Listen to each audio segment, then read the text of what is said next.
नाशिकमध्ये आजपासून चौथं विश्व मराठी संमेलन सुरू होतंय, मात्र त्याआधीच वादाची ठिणगीही पडली आहे।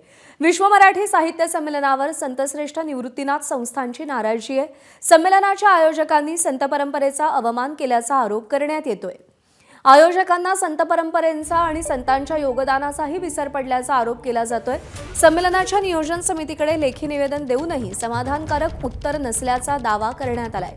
कविश्रेष्ठ कुसुमाग्रजांच्या जयंतीचं औचित्य साधून 26 फेब्रुवारी ते 1 मार्च दरम्यान विविध कार्यक्रमांचं आयोजन करण्यात आलंय।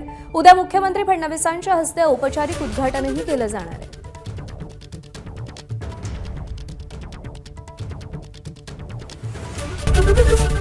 एबीपी माझा, उघडा डोळे बघा नीट।